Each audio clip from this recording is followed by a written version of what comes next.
Ladies and gentlemen, good day and welcome to Fusion Microfinance Limited Q3 FY23 earnings conference call hosted by JM Financial. As a reminder, all participant lines will be in the listen-only mode, and there will be an opportunity for you to ask questions after the presentation concludes. Should you need assistance during this conference call, please signal an operator by pressing star then zero on your touchtone phone.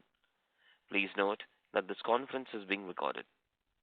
I now hand the conference over to Mr. Samir Bhise from JM Financial. Thank you, and over to you, sir. Thank you, Nirav. Good morning, everyone, to the 3Q FY23 earnings conference call of Fusion Microfinance Limited. At the outset, I would like to thank the management of Fusion Microfinance for giving us the opportunity to host this call. From the management team today, we have Mr. Devesh Sachdev, MD and CEO of Fusion Microfinance, Mr. Gaurav Maheshwari, Chief Financial Officer, Mr. Tarun Mendiratta, Chief Operating Officer of the Microloans Business, Mr. Deepak Madan, Company Secretary and Compliance Officer. As always, we will have an opening comments from the management and then we open the floor for Q&A. With this, I would like to hand over the floor to Mr. Devesh Sachdev, MD and CEO. Over to you, sir. Thank you. Thanks, Samir, and thank you to JM Financial for hosting us. Good morning, everyone, and thanks for joining Fusion's Q3 results conference call. I am here along with my colleagues Tarun Mendiratta, who is the Chief Operating Officer, Gaurav Maheshwari, my CFO, Deepak Madan, my Compliance Officer, and Investor Relations. I would request you to keep the presentation which we have uploaded handy because I may refer to some slides. Picking up from our conference call after Q2 results, the company continues to make good progress even in Q3. The credit demand is robust and consistent in our client segment, which we expect to further get buoyed by the recent budgetary allocation for rural India. We continue to deliver good portfolio growth and client acquisition with strong profitability, return ratios, operating metrics in Q3 as well. In the midst of interest rate environment, inflation, tightening liquidity and global uncertainty, and considering the total increase by RBI in the current rate cycle, our NIM has increased and we have a strategy in place to further increase as per our guidance. We are confident of ending the financial year 23 on a strong note subject to market conditions. Our consistent and focused strategy of diversification, building network, investing in human capital, strengthening the processes, digitization, and building for future is playing out well. Now I take you through our quarterly and 9 months performance, which you will see clearly reflects that we have remained focused on Fusion's building blocks, which have been our key strength across the years. If we can take you to slide number 17 in the PPT, which has been uploaded, diversification is one of our key strengths. We have grown from 12 states in 2017 to 20 states as of Q3 financial year 2022. With top 5 states, Bihar, UP, Odisha, MP and Tamil Nadu having a concentration of 67.7% as of December 2022 versus 74% in 2017. The portfolio in Bihar and UP has moved slightly up to around 20.5. If you remember, in the last call, we have mentioned that this may go up to 22% in the short term, but we stay committed to keep it less than 20% with share of other states increasing. We have always been a rural-focused MFI and composition of rural portfolio has been 93% over the last few years. Now staying on the same slide 17, I would also like to take you through how we have built a very solid distribution network in all the 20 states.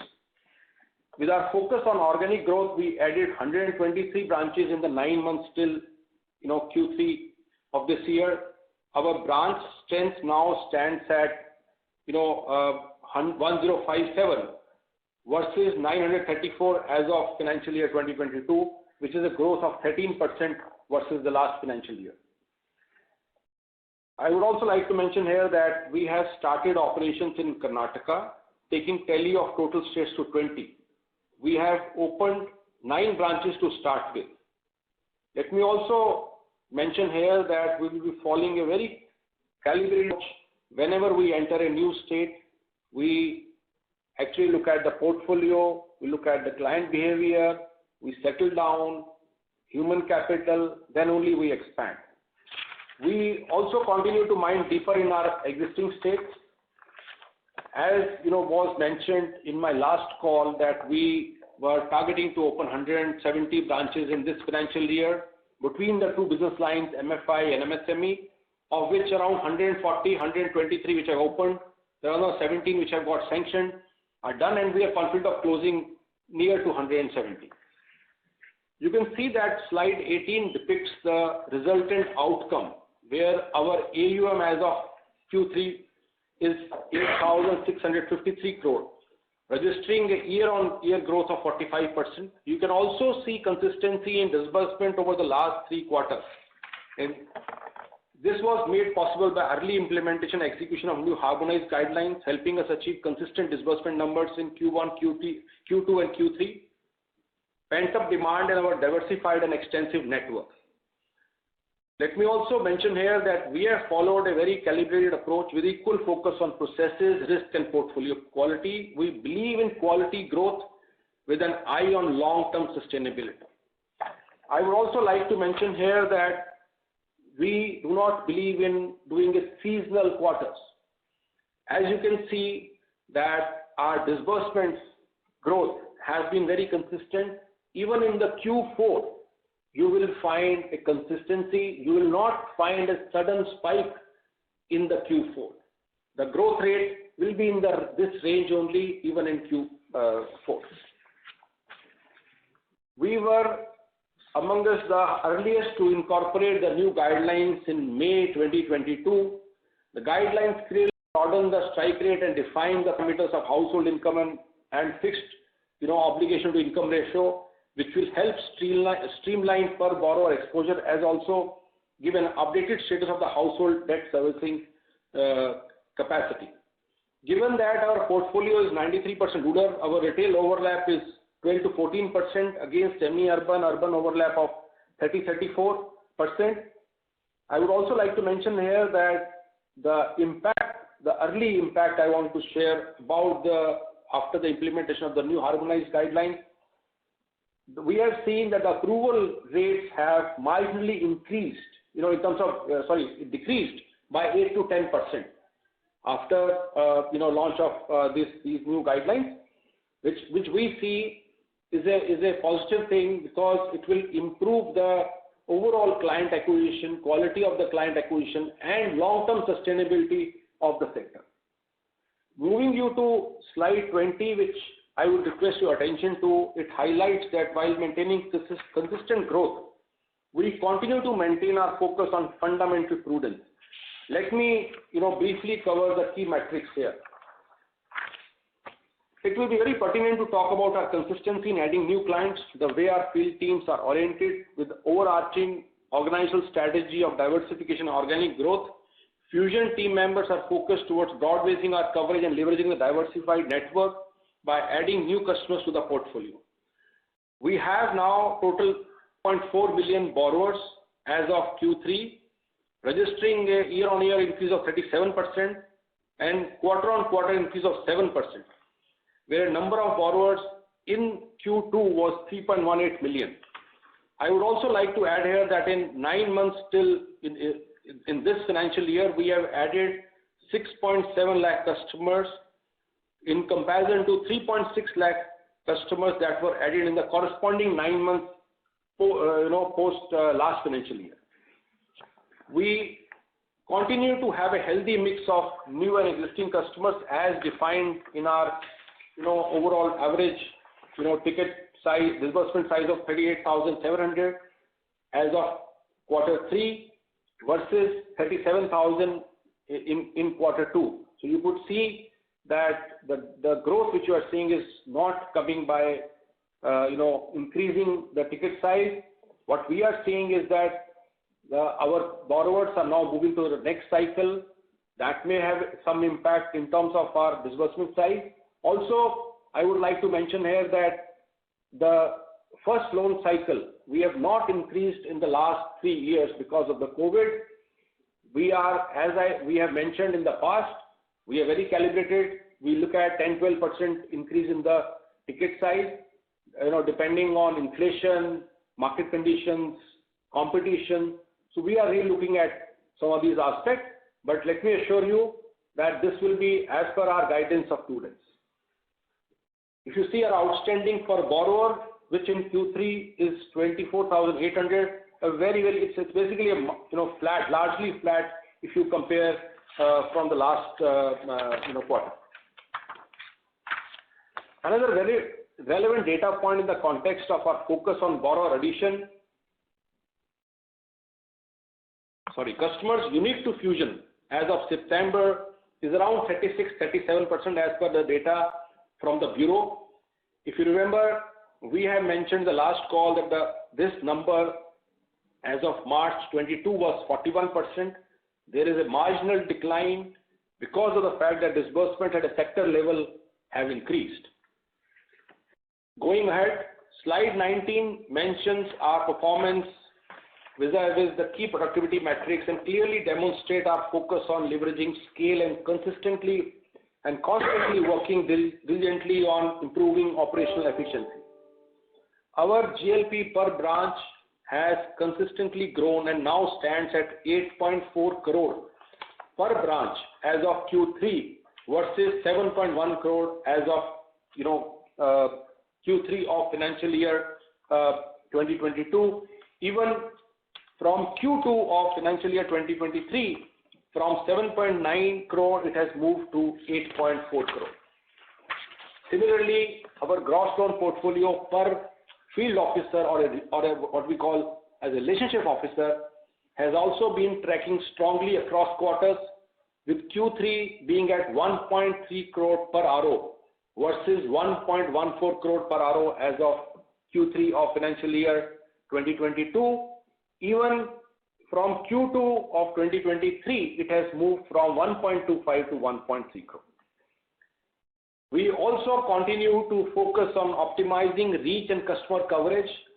Our borrowers per branch now stands at 3,381 per branch as of Q3 of this financial year versus 2,983 as of Q3 of financial year 2022. Even from Q2 of this financial year, it was 3,223. Our borrowers per RO for MFI business now stands at 549 as of Q3 versus 505 in the corresponding quarter last financial year, and it was 534 in Q2.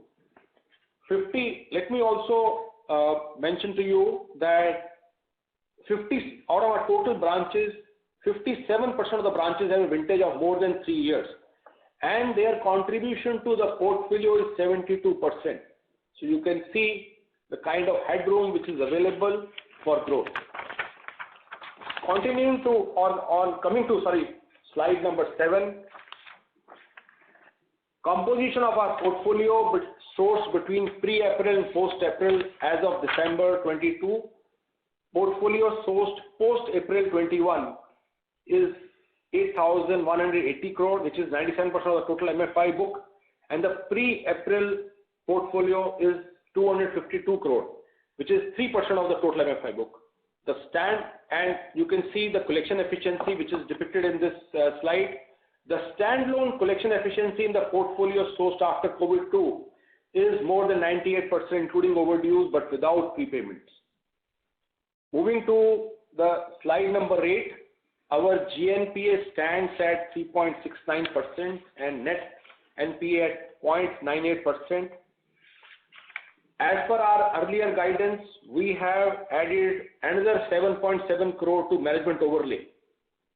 Now, the management overlay stands at 25 crore as of December 2022.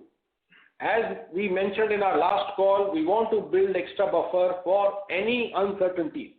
And whenever there is any pressure on the profitability, because of the credit cost, we can dig into this buffer. We are taking a long-term view on building our business. It helps us anchor our business much more strongly. We are working internally on some very key strategic initiatives which cut across various verticals of the organization. Hopefully, will further strengthen our business, customer engagement, efficiencies, credit underwriting, risk management, and create long-term sustainability. Thanks a lot. Thanks, Devesh. Here are the key highlights for finance and accounts from Q3 FY23 perspective. Interest income has increased to 51.75% on a Q-on-Q basis. Total income has increased to 57.22% on a Q-on-Q basis. As Devesh has mentioned, NIM has expanded in Q3 from Q2 perspective by 10 BPS. The company has provided impairment in 9 months of INR 131.17 crores, out of which 25.52 crores is management overlay. As Devesh has mentioned, in this current quarter we have provided 7.77 crores, and in the earlier quarter we have provided 17.77 crores for the management overlay. In this quarter we have also done a write-off of 45.04 crores. Cumulatively, we have written off 201 crore 42 lakh rupees, which is 2.3% on December 22 portfolio. Marginal cost of borrowing has increased by 50 BPS in this quarter, and the annualized cost of fund has increased by 14 BPS from Q2 FY23 to Q3 FY23 perspective. In the first 9 months of the year, the total increase in our cost of borrowing is 78 basis points, whereas RBI has increased the rates by 225 BPS till December 22. We expect the benefit of last rating upgrade, which happened in the month of November 2022, to play out in coming quarter. Given that we run our liability maturity longer than the asset maturity, we will continue to maintain the same. In December, we have utilized the IPO proceeds, and we have only borrowed 60 crores in the month of December. In the month of January, we have utilized our IPO proceeds totally, and our new borrowing in Q4 quarter would be lower than Q3 marginal cost of fund. In this quarter, we have done direct assignment of approximately 350 crores in comparison to the Q2 of 383 crores. We would like to continue the same momentum and in the same range subject to market condition as far as the direct assignment is concerned. The proportion of DA to the total AUM stands at 9.86% as on December 22. As far as operating cost is concerned, so operating cost has reduced by 9 BPS in this quarter from last quarter. However, if we compare it from March 22, it has increased only 5 BPS, only despite opening 123 branches. Cost to income ratio has reduced from 48.13% to 39.41% on a 9-month basis. We are reasonably confident that we are able to sustain these metrics and reduce it further as we move forward in the next quarter and the next financial year. As mentioned before, we have done a write-off of 45.07 crores in this quarter. So there was a reversal of income which has happened in this quarter. Due to that, there was a reduction, very minuscule reduction in the PPOP, which is approximately 3 crores from the previous quarter. Now, key highlights for the liabilities. We are borrowing 80 to 82% from the banks, 10 to 11% from NBFCs, rest is ECBs and NCDs issued to the foreign portfolio investors. The borrowing mix will largely be the same and steady in the coming quarters. As on December 22, the sanction in hand is 3,033 crores and sanction in pipeline approximately 2,000 crores. So this is from the finance standpoint. Thank you very much. So shall we open the floor for questions? Please. Thank you very much. We'll now begin the question and answer session. Anyone who wishes to ask a question may press star and 1 on their touchtone telephone. If you wish to remove yourself from the question queue, you may press star and 2. Participants are requested to use handsets while asking a question. Ladies and gentlemen, we will wait for a moment while the question queue assembles. Participants, you may press star and 1 to ask a question.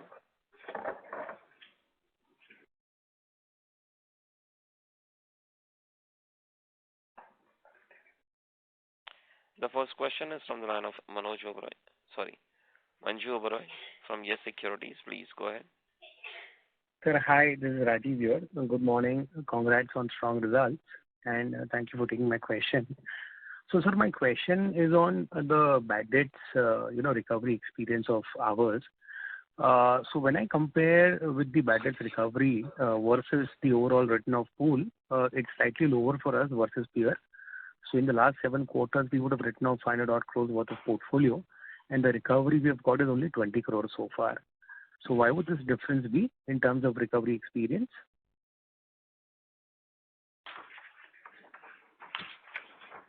So, good morning, and this is Tarun. As you will, refer back to our last call, we had mentioned that, post 21, a large part of the COVID portfolio, when RBI had allowed us to kind of restructure under the RS2 norms, Fusion had undertaken a very, very selective, about 2.5%, 2.4% of the portfolio. At that point in time, only about 85,000 cases, versus, a lot of peers in the sector who would probably taken very high double-digit, composition of their portfolio to be restructured under that program. So we have always believed very strongly in looking at very justifiable, arrangements, especially under the restructuring program itself, where we did not, take in the large part of the portfolio. Also, we believe in also kind of doing physical engagement with the customers in order to, give them the kind of relief and rehabilitation that they required coming out of COVID. So if you see we are very organic when it comes to even kind of, resolving hardships of our customers. And that is why probably the pace of recovery would tend to differ a bit, when you look at peers. However, I think the devil lies in the detail. And, we have a dedicated set of team now, which is a 360 member strong team, like we mentioned last time, which looks after dedicatedly customers in 60 plus buckets, also especially 90 plus buckets. And we have seen very progressive, engagement and results coming in via that team in almost all pockets where we thought there were some prolonged hardships because of COVID. And I will try and name those geographies, be it parts of Tamil Nadu, be it parts of, Chhattisgarh, or, parts of Haryana and Punjab, which were also reeling after the, the farmers related events. So yes, you're absolutely right.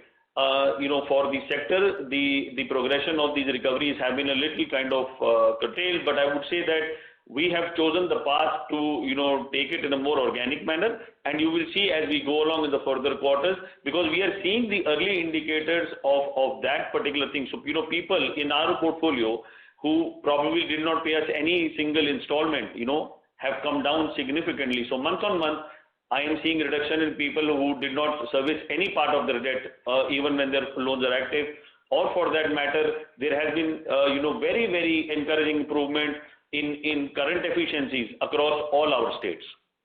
Thank you. Yeah, sir, thank you.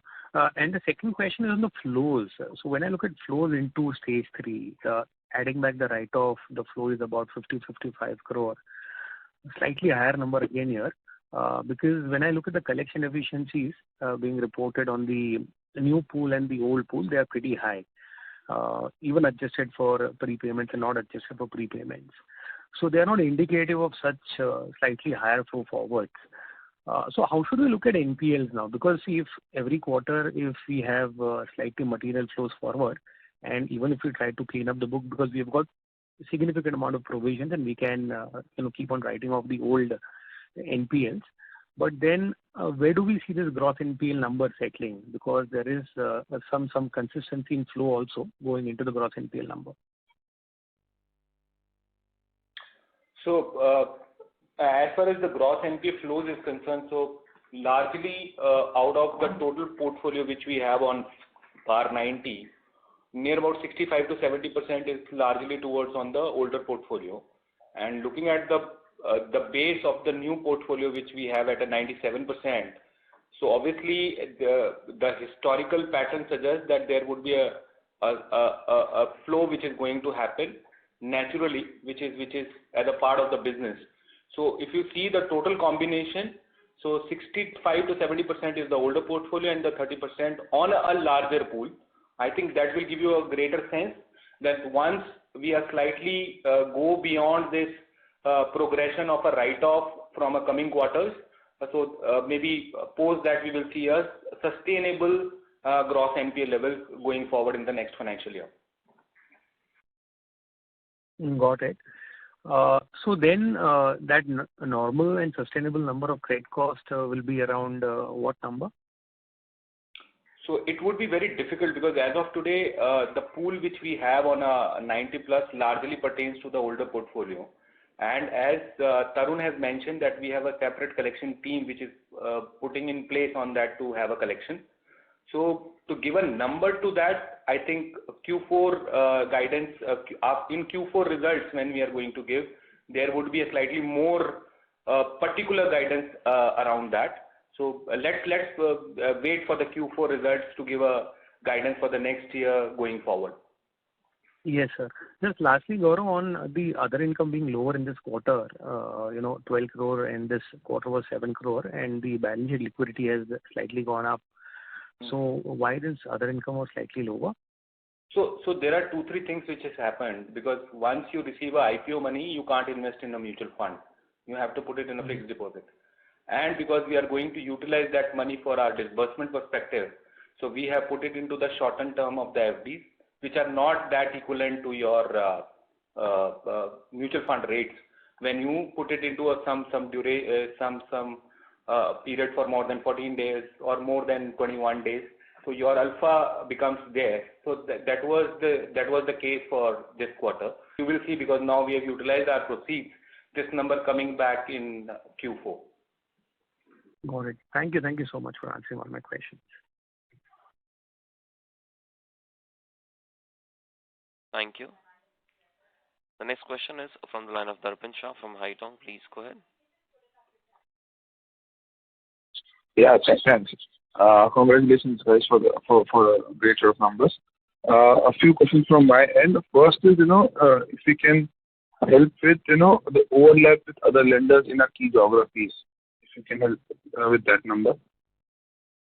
Yeah. So, look, as I mentioned to you that, our 35-36% customers out of our total 3.4 million customers are where it is unique to Fusion, where 25% are 25-26% are first time borrowers and another 20% are 15-20% are customers who are unique at that point of time. They have closed their loans with others. So that is what and the trend slightly differ in different geographies. Like in Tamil Nadu, this number is the unique borrower is lower in comparison to UP and Bihar. So I think that is that we have at a consolidated level. Okay, fair enough.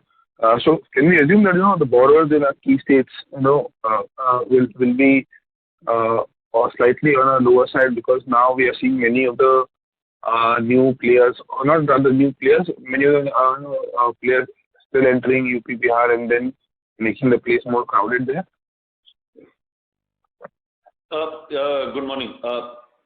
You see, we have very closely, looked at household level potential available in all our states of operation, and I think that's a very key input which goes into our selection when we enter into either a new state or part of a state when we look at a district or a cluster of locations. We still think that with a state like, let's say, Uttar Pradesh with about 20 crore plus population, penetration level only being in about 16 to 19 or 20%, we still think there is a lot of headroom there. And I think the overall ecosystem over the last few years has been very conducive for not only germination of more practitioners to reach out to the unserved, underserved people in the state. And similarly, we are seeing across the country where we see the situation now improving significantly post-COVID. There has been a lot of momentum which is coming into rural level livelihood generations from the government standpoint as well. So we're very hopeful that even with where we are currently and over the next 2 years, given the fact that there are new harmonized guidelines which have been kept in place, I think uniform adherence of the guidelines across the country by all practitioners, we should be able to kind of see sustainable growth as we go forward for the sector as a whole and all practitioners in largely all these potential states. Also, would just like to add here that if you see today, Uttar Pradesh, we have 212 branches, and in Bihar, we have close to 145 branches. So we are very well established in some of these geographies. I think our understanding, our people, our closeness to the customer and the vintage, because we were very early entrants of Bihar. And we keep on, improving, or I'm saying, tightening our, credit norms. So all that will make sure, and all other, as I mentioned in my opening remarks, that some of the strategic initiatives we are taking will make sure that we are able to navigate if there's any challenge from the competition or anything. I think we are confident that, and for us, competition is always welcome. It makes you more razor sharp. So we are very confident that we have a certain advantage position in some of these states, and we will be able to maintain that. Okay.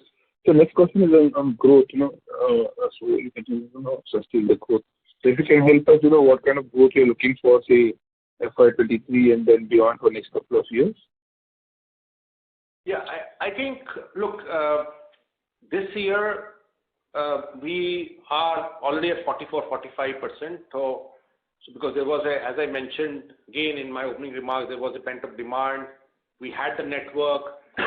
We had, opened around close to 400 branches, in the last 3 years before this financial year. So all that has now played a role in making sure that we are being able to grow at I think once we will the basis grows, you will see some tapering in terms of the growth numbers.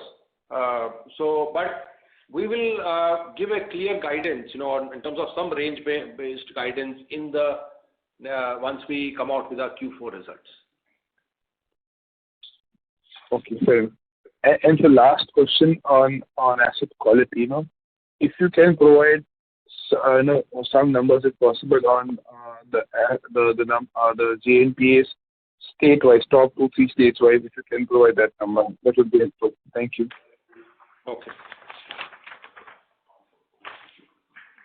Yeah. So, for us, our top 5 states, like I mentioned in my earlier answer to the question, was that all our top 5 states continue to show significant improvement in current efficiency month on month over the last 8 to 10 months.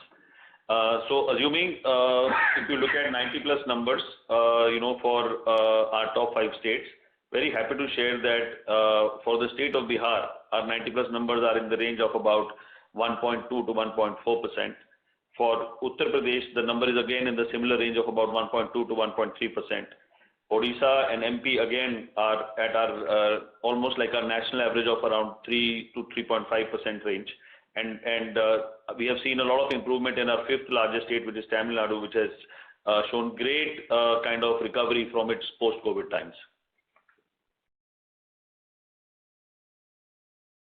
Thank you. Okay, fair. Yeah, thanks a lot. Thank you. Next question is from the line of Renish Bua from ICICI Securities. Please go ahead.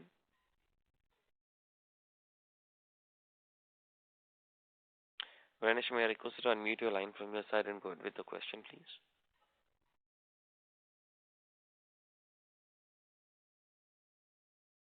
Due to no response, we move on to the next participant.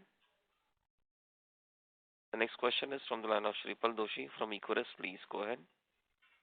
Hello, sir. Good morning, and thank you for giving me the opportunity. So I wanted to understand which are the companies with whom we would be having the largest overlap in our top 5 states in terms of lenders. Yeah. So look, Bharat is everywhere. So I'll say that if I talk about UP, it could be Bharat in some parts. It could be Utkarsh or Setin. So these could be in UP. Like similarly, if you go to Bihar, it is somewhere it is Bandhan also, Bharat. Then you have Arohan in some in Bihar. Similarly, I think it's a state-wise, but there are some common players which are present across India. If I talk about Odisha, basically it is Annapurna and Bharat, other than us, I think, which are the top, and L&T, which are the, I think, top players. So I think it varies, but there are some common lenders, but otherwise, and now we have, as we are in Tamil Nadu, credit access would be where has a major share there. And sir, who would be like at book level, at overall company level, who would be like the largest? If you can highlight a couple of players with whom we have the highest overlap. No, so typically, like we mentioned, good morning, this is Tarun.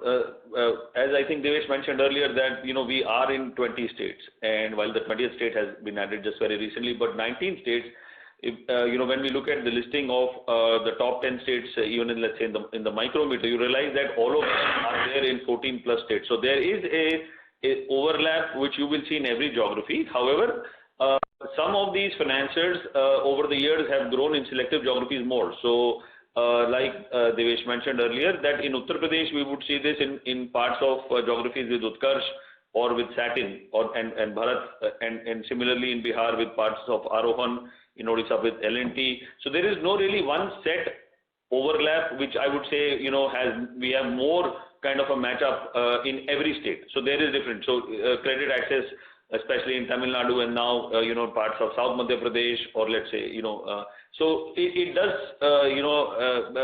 that's the makeup of every state, because everyone's diversified. No, and that's, the listing is very, very clear there. And if your similar question is asked, you will find them having, Fusion as an overlap or a competition in let's say 4 or 5 of those bigger states rather than all states. So it depends, how one is placed.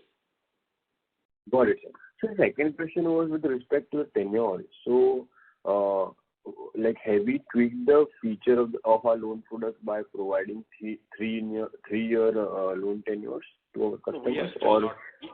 We have not done that. Because, the higher ticket size which we give is still in the range of 85, 90,000. So we don't see, but yeah, I mean, right now we have not done that. Okay, so we right now the highest tenure that we provide to our customer would be 2 years. Yes. Okay. Is there any plans of moving to 3 years? Right now there is nothing, because it more comes from the fact that when you're overall. So it could be because of 2 factors. One, you want to give a larger loan and you want to reduce the burden of EMI. Right now, as I mentioned, in the top 10 players, if you look at for a mature customers, the ticket size which we have, Fusion has, is one of the lowest. So we don't see that.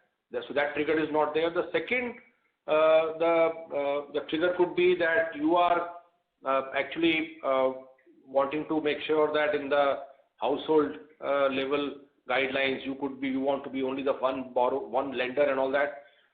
But I think, and third could be where you want to reduce the burden of the EMI for the borrower. So we keep on discussing some of these issues, but right now we don't see us doing it in the short term. So actually, where I'm coming from here is that because if you look at, there are concerns like inflation has increased, and while the income of the people have stayed as it is. So so one tool that lenders are deploying is tweaking the tenure. So just wanted to understand from that point of view. So I think the more fundamental aspect to also look at and dissect here is the level of ticket offering at every cycle. I think that is where the crux of the issue is. We have seen even amidst competition that even third cycle, and we offer about 55,000 rupees to our customers in third cycle, and that has been consistently, like we said, over the years grown at about 8 to 10%, which is in line with how the growth in typically their income generation has also been net of, let's say, a few patches of the COVID months. Having said that, I think we are in very, very intense engagement with all our customers when we meet them during the center meeting, and whenever we see the need, we look at modifying our ticket sizes. And Devesh mentioned that we've not kind of increased our first cycle for the last 3 to 4 years.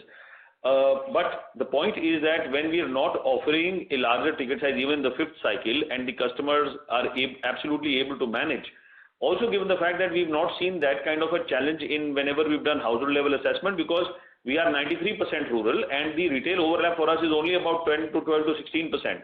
So we think there is a fresher strike zone available. We are adding new customers, we are adding new to credit customers, and that really helps us in our overall theme of being, prudent when it comes to the fundamental aspects of, working out what product size to offer to customers and what tenors to offer them, for them also to be able to kind of quickly look at taking next cycle loans in line again with their aspirational progression. Thank you. Got it, sir. Got it. Thank you so much, sir. Thank you. Thank you. Next question is from the line of Renish Bua from ICICI Securities. Please go ahead. Yeah, hi, sir. Congrats on a great set of numbers.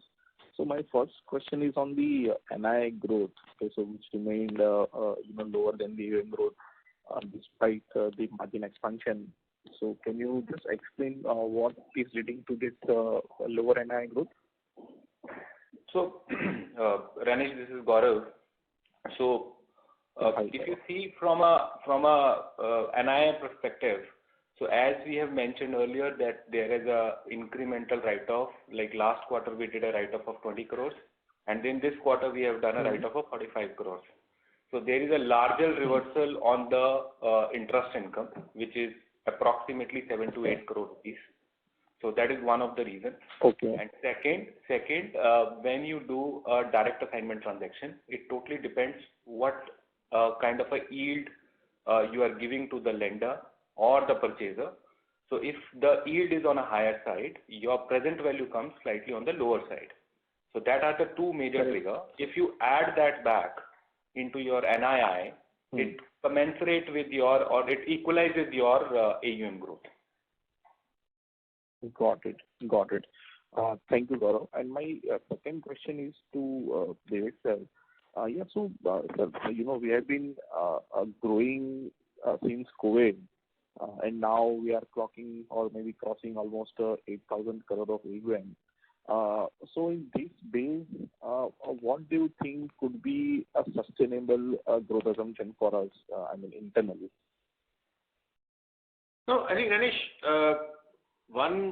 structurally we see that there's a potential to grow, Right. And this household new guidelines, though the overall your sanction rates have really gone down, but it increases the sustainability. We have a wide network, as I mentioned, our 57% of branches are contributing 72% of our portfolio. So I believe that we will be able to sustain a good, growth momentum. But as I mentioned in my earlier question, that some guidance we will give in the next quarter. Okay. So let me put it this way, sir. So it's not about guidance. So let's say the kind of run rate we have seen in past, and specifically after COVID, because during COVID there were players who were not growing. There were players who were sort of disbursing in one quarter, then again going away from the market. So we have seen all those ups and downs in the sector in last 2.5 years. But Fusion, of course, has navigated that cycle pretty well and has scaled the book to this level. But when now we are entering new states, wherein we might not have the same demographic experience what we have in top 5 states. So what gives you that confidence that we'll be able to replicate the same model outside top 5 states? So one, Renish, is that's how the diversification helps, because we are in now 20 states. Any new state which we have mentioned, we have entered, we are not going to go very fast. So we have done our maths internally. We are not saying that, okay, if any new state we enter and we don't want the new state to become a very significant contributor in our portfolio. In the existing state, there are opportunities, but again, I'm telling you that we are not looking at from a number perspective. We look at more from the risk perspective, opportunity perspective, how we are able to marry the risk and growth. So we look at all these things, how the portfolio quality is. We look at aspects of customer behavior. We look at any other macro environment or a micro or a macro environment in the customer's life. So I think all this strategy will be based on, so any state we may feel that, okay, we have to slightly go slower because there are some risk emanating. We will do that. And we have done that in the past. However, on a consolidated basis, because we are present in so many states, it really makes sure that on a consolidated basis, we are able to grow. So let me tell you, the growth will be very calibrated. We are not talking about any number, but I think it will be keeping in mind all these parameters. And that's how we have been growing in the last few years. And also, if you look at the number of, I still believe that the kind of network we have, more than 1,000 branches now, we are still at a 20-25% less efficiency what we were, what it was pre-COVID. Now, I am not saying that we will be able to cover that ground because the overall structure of the microfinance is also slightly changed. Customer behavior has slightly changed. So we would like to make, so there are many states, Renish, where the customer acquisition per field officer is lower than some other states. So we do this calibration every month, and we say, okay, in this state, this month, this is how we are going to grow. So it's a very calibrated approach. Got it. And last thing from my side, so it is right to assume that, let's say, whatever incremental growth strategy we adopt will ensure 4% plus and maybe around 18-20% sustainable ROE? Yes, that's what we are. It's important for us that with the growth, we also have right margins. And as we have mentioned the last time, around 4.75% of ROA, consistent, ROE of 18-20% that's what we stay committed. Got it, sir. This is very helpful and best of luck, sir. Thank you. Thank you. Next question is from the line of Aditya Bhandari from Incofin Investments. Please go ahead. First of all, congratulations to the team for setting up a gold standard institution. We really are delighted to have one such, very transparent, well-governed organization. I have 3 questions. I'll just highlight one by one, and so each one of you will take up. So first question is for Gaurav. I understand that our finance cost has gone up by around 80 basis points. While you had mentioned that the RBI has increased certain rates, but just was curious to know what is the rate increase that Fusion has conducted, and what is the basis point that has been passed on to the borrowers. Second question is for Tarun. I understand that we have opened into Karnataka, a state where I see that there are already 25 plus MFIs operating, whether NBFC MFIs or local MFIs, maybe even more. So what's the strategy between opening another microfinance state vis-a-vis going with MSME? Why not expand more into MSME and provide a product level risk diversification? And last question is for Devesh. Just wanted to understand, like we discussed in the previous call as well, there is quite a significant funding venture in the market.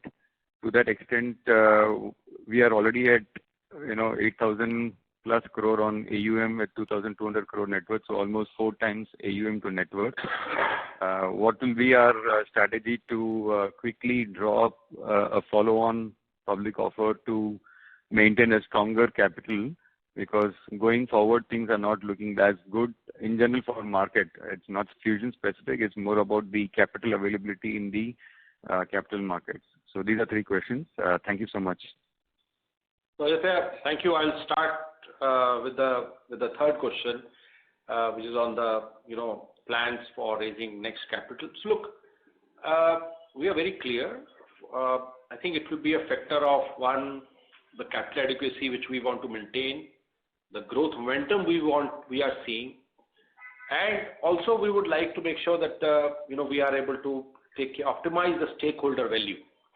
So it's a combination of all 3 things, where definitely for us, the company is paramount. If we see that, there is a growth opportunities and we have to raise capital, but we will make sure that we speak to, we understand the expectation from all stakeholders and then optimize the fundraise. That is what is the plan as far as the capital raise is concerned. So coming back to the question first, Aditya.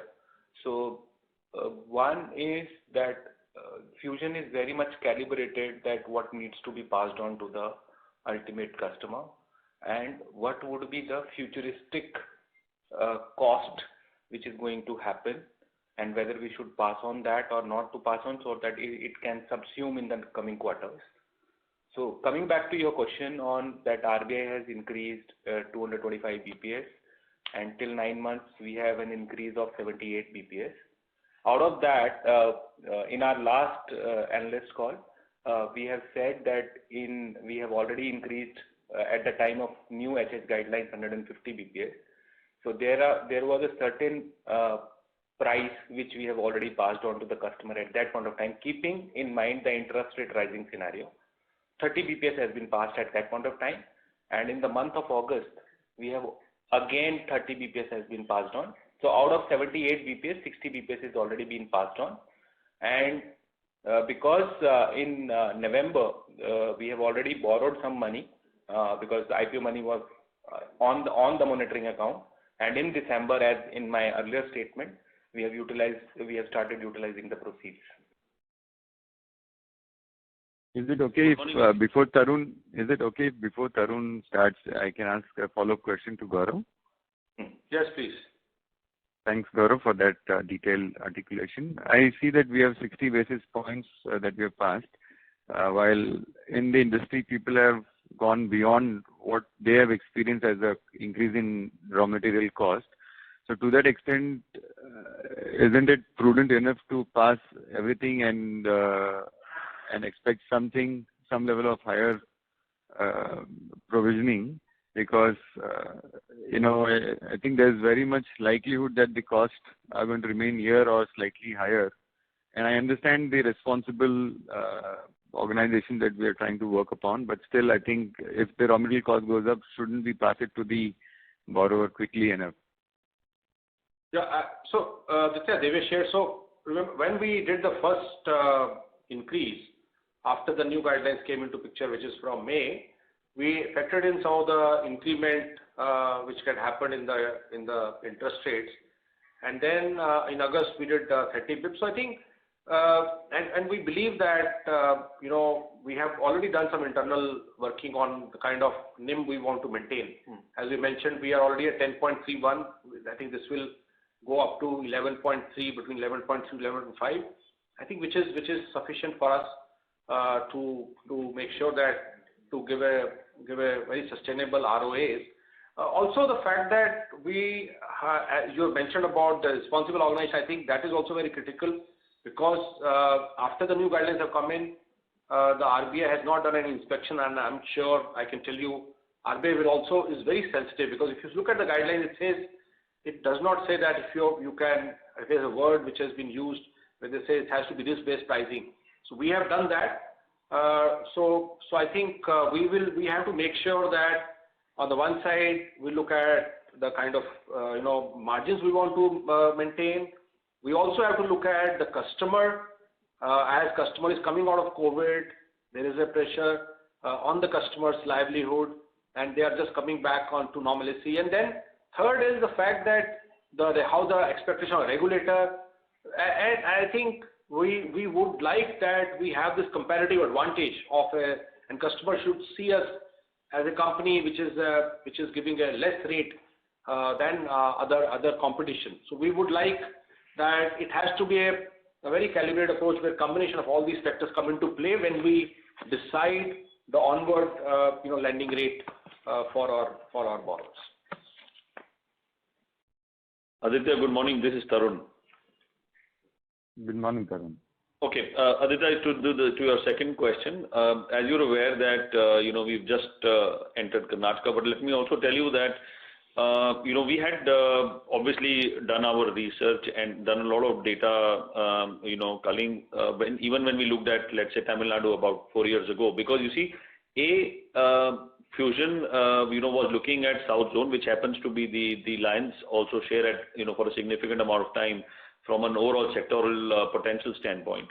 But what we saw was that, yes, while you're right, that, when we look at data, there are, double-digit number of kind of practitioners in almost all districts, but there are still very, very significant pockets of opportunity and kind of where we think that there could be, place for a player like an established player like us with the kind of, offerings and the kind of level of customer service and engagement that we bring to the table to help people in their livelihood. So we did this analysis for Karnataka as well, and I completely agree with you that I think we have to look at the maturity evolution of each and every market, and yes, there could be probably a kind of opportunity for us to look at bringing in our expertise that we've kind of building in our MSME vertical in terms of being able to kind of assess large ticket loans or higher ticket loans, and probably be able to kind of handhold customers from one level to the other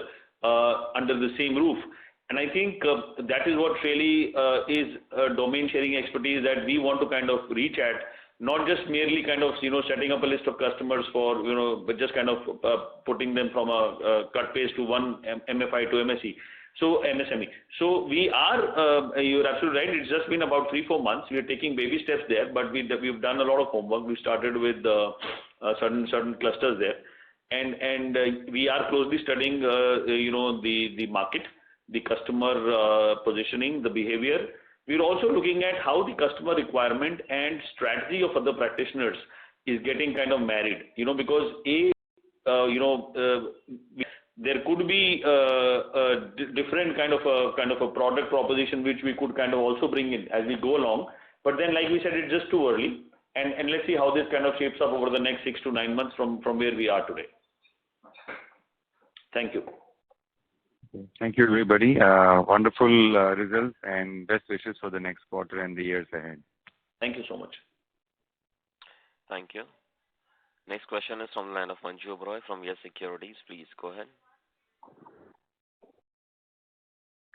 Yes, and just to check on pricing. So last quarter, I think you mentioned about the disbursement happening at 21.75. So in the current quarter, as we speak, has there been a revision in pricing, or we are still at 21.75? No, so we had mentioned in the last commentary that we had only made one change after the new pricing guidelines had come out by RBI, and we continue to kind of maintain that. We've not changed the pricing over the last 60 days. So and that is what the status is, and our latest pricing guidelines are mentioned on our website as well. Got it. So and on the audit side, I mean, so we have a large, audit team.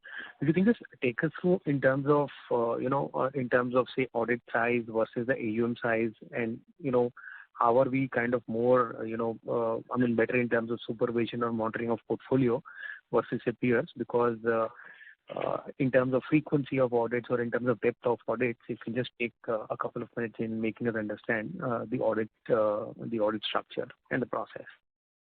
Yeah, so good. So, look, so very quickly, I'll first talk about the structure. So structure is like this, where we make, so it all depends on the geography and the risk matrix.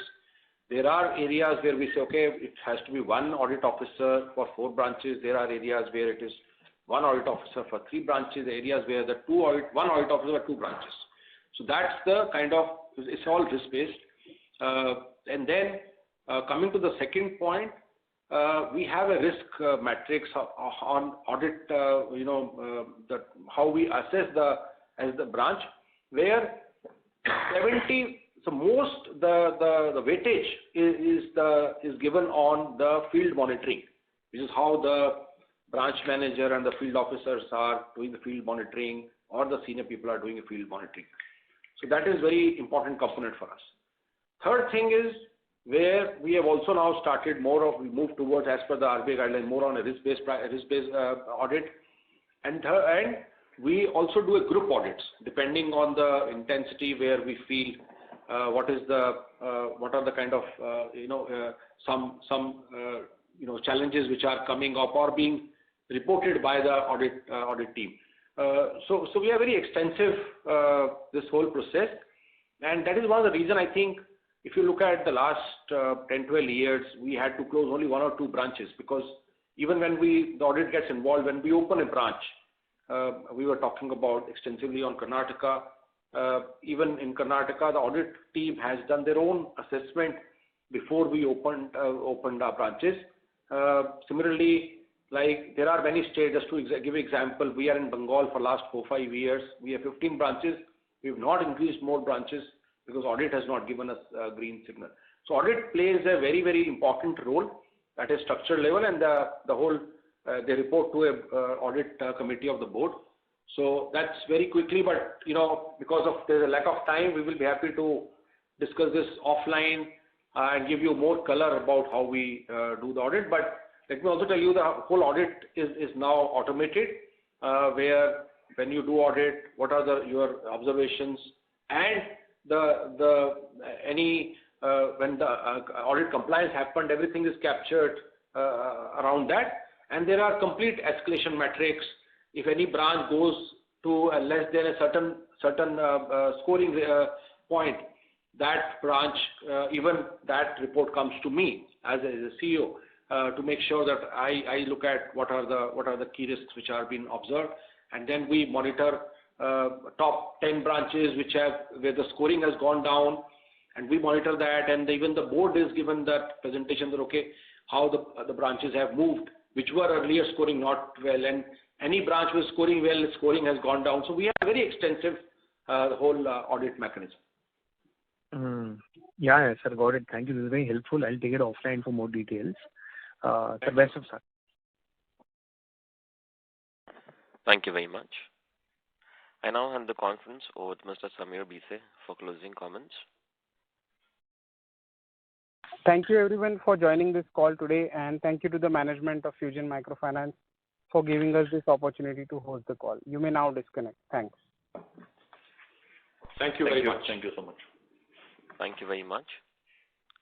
On behalf of JM Financial Limited, that concludes this conference. Thank you for joining us. You may now disconnect your lines. Thank you.